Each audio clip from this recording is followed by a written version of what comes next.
So, hello guys, Alicia nyo. Nagbabalik ulit para sa ating panibagong video.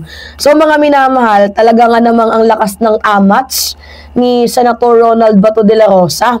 Imagine na, sa kanyang bibig pa mismo nang galing ang salitang nililihis lamang daw po ng pamahalaan ng gobyerno. Oo, ang issue dito nga po kay First Lady Liza Araneta Marcos kung kaya't yung kanyang pangalan ay nire-recycle. Kasi nagsalita itong si Executive Lucas Bersamin na kung paano inaresto itong si former President Duterte is the same way of arrest din po ang mangyayari kay Senator Ronald Bato de la Rosa.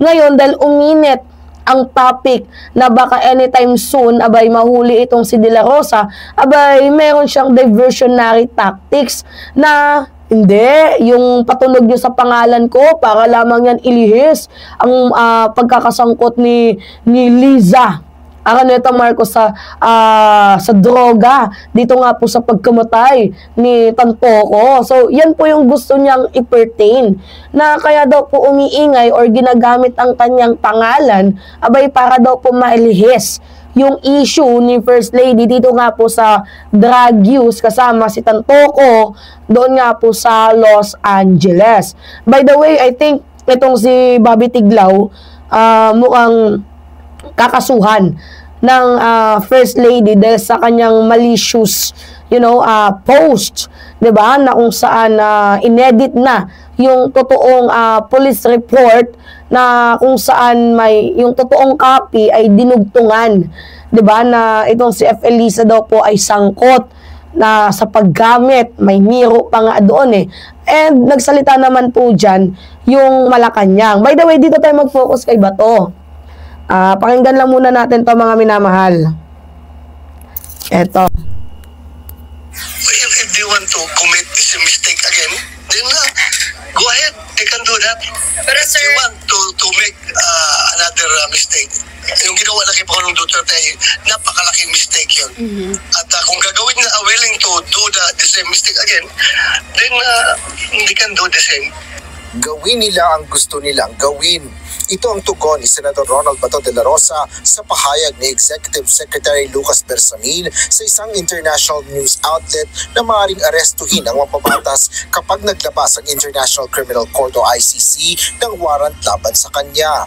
Isinasangkot ang senador sa libu-libo umanong namatay sa War on Drugs campaign bilang dating hepe ng Philippine National Police sa ilalim ng administrasyon ni dating Pangulong Rodrigo Duterte. Ngunit giit ni Senador De La Rosa, walang jurisdiksyon ng ICC sa Pilipinas. Okay, sagutin muna natin, mga minamahal, yung bago natin ipagpatuloy, no? Sagutin muna natin yung sinabi ni Senator Ronald Bato de la Rosa na walang jurisdiction daw po ang International Criminal Court sa bansang Pilipinas. So, sa madaling sabi, walang visa daw. You know what, mga minamahal, yung Pilipinas naging miyembro po ng International Criminal Court since 2011 to 2019. So, ang mga krimen, uulitin ko ang mga krimen na iniimbestigahan ay yung mga nangyari habang tayo po ay miyembro ng International Criminal Court. So, between the year of 2019 up to this year, hindi na po yan iimbestigahan or wala na pong pakialam dyan ang ICC. More on nakafocus ang International Criminal Court on their investigation between the year of 2011 up to 2019. So, legal po ang pag-aresto kay former President Duterte, sa ilalim na din po yan ng international law. So, ngayon, ang pinapalabas na boses ng mga DDS, nag-withdraw na tayo So, hindi na dapat inaresto itong si former President Duterte. According to the Article 1272, mananagot pa rin po, mga minamahal, kahit nag-withdraw na tayo. Basahin nyo na lang. So, ang preliminary examination ay nagsimula pa. 'Di ba? Nagsimula pa bago naging epektibo ang withdrawal. So meron nang naunang preliminary preliminary examination bago pa po tayo nag-withdraw, and tayo po ang lumapit sa International Criminal Court so that ang mga krimen ay yung mga nangyari nga, yung iniimbestigahan nung mga tayo pa po ay miyembro ng International Criminal Court. O may magsabi, bawal nga ba arestuin itong si dating Pangulong Duterte? So, Article 27, basahin na lang ninyo, walang immunity kahit dating Pangulo or VP. So, si Duterte, mga minamahal, ay isang ordinaryong Pilipino lang sa mata po ng International Criminal Court. Okay, may magko-comment. Sakop tayo ng soberanya, hindi ng ICC. Ang ICC membership ay kusang loob ng bansang Pilipinas. ICC seeks justice for Filipino victims, not an attack on our sovereignty. So, hindi tayo unwilling or unable. Walang ginawa. So, walang totoong investigasyon, mga minamahal, o kaso laban sa mga AJK masterminds. Kaya't ICC ang gumagalaw bilang hukuman ng huling hantungan. Nagigets ninyo? Kasi wala namang totoong investigasyon eh. To be honest, mga minamahal, yung kaso laban sa mga AJK victims, wala, mga minamahal. So, ang lahat ng posisyon, bills, o hakbang na kontra sa pag-aresto ay hindi political or hindi legal. So, walang legal basis, mga minamahal, ang lahat ng pagkontra dito, kundi puro pansariling interest lamang. Itong mga attack dogs nila former President Duterte, kagaya ng sinasabi ni Bato de la Rosa, yung pag-arrest daw dito kay Bato, kung gagawin daw sa kanya, they will repeat the same mistake again. So, kaya ka nga arestuin para patunayan ng Malacanang na tama ang ginawa nilang pag-aresto dito kay former President Duterte. So, yung ibig sabihin lang natin dito, mga minamahal, nasaan na ba tayo? Ang ibig sabihin lang naman natin dito, mga minamahal, ay panagutan ang libu-libong biktima, 'di ba? Na mga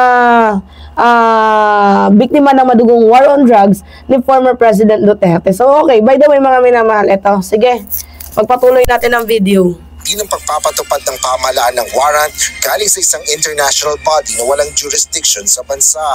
Itinanggi rin nito na may natanggap siyang impormasyon kaugnay ng paglalabas ng arrest warrant ng ICC para sa kanya. Ewan ko, mahilig sila sa gano'n, no? Kapag may mga mainit na issues na pinupukol sa Malacanang, ngayon pinag-usapan na naman tungkol yung nangyari kay First Lady. Ngayon, gagawa na naman sila ng issue about ICC and the Senator para to divert the issue. Yan man ang mahilig ang mga tao dyan sa Malacanang. Gagawa ang panibagong issue, kahit na old issue na, rehashed issue, ay... Sure ka ba to na old issue na tong arrest warrant mo? Baka hindi mo alam, kinabukasan, nandyan na yan. Diyan mahilig ang kampo ni former President Duterte, sasabihin na, ay, wala na yan. Katulad kay Digong, ang tagal naman ng ICC. Ang tagal naman ni Sara Duterte, ang tagal ma-impeach. Pero tingnan ninyo, habang tahimik ang alon, bigla silang nilusob.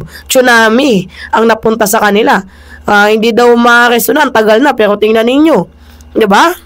Pag-uwi ni Digong galing Hong Kong, may ICC na. Diba? Kaya wag kang magsabi ba to? Nila yung i-recycle. Tapos sasabihin niya, re-recycle daw para ma-divert daw ang atensyon ng mamamayang Pilipino. Yung issue kasi, mga minamahal, come and go yan. Pero hindi pwedeng walang pananagutan yung mga sangkot dito. Yung kaso naman sa sa kay Tantoco, nagsalita na yung pulis 'di ba, sa Beverly Hills, na merong 2 original copies and merong in-edited, 'di ba, inedit, which is talagang may pananagutan dito si Tiglaw itong si Tiglaw, kupal to.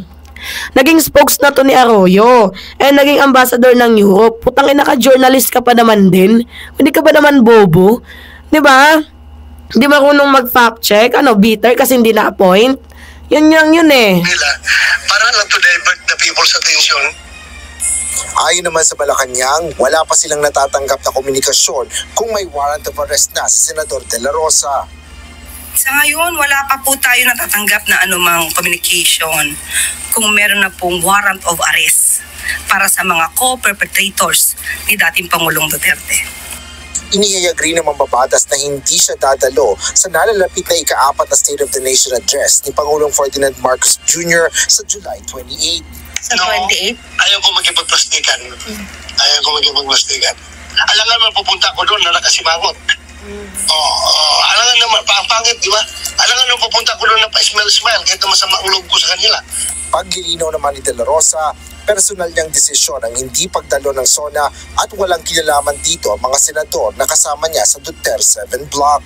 Gayunman, umaasa itong tututukan ng gobyerno ang pagpapaganda ng buhay ng mga Pilipino. Asher Cadapan Jr., UNTV News. Ngayon, ang point of view lang natin dito, kumbaga diversionary tactics daw ang ginagawa ng Malacanang para ilihis yung issue kay First Lady. What if bukas arestuhin ka? Tapos magngangangak-ngak ka na naman dyan. Hindi, ganyan-ganyan, ba't niyo ko inaresto? Katulad kay Digong, sabi niya, hurry up, ICC faster. Tapos naman dyan, bakit niyo ko hinuli? Ang ginawa ko lang naman para sa mga mamamayang Pilipino. Diba? Well, diba to, balingbing naman yan. Napabangasahan natin. Alright, mga minamahal. Yun po, kayo ano masasabi ninyo? Anyway, pengi lang po ako ng comments, likes, and share. And also, don't forget to click the subscribe mga minamahal and hit notification bell for more update. Yun lamang po at ingat mga kababayan.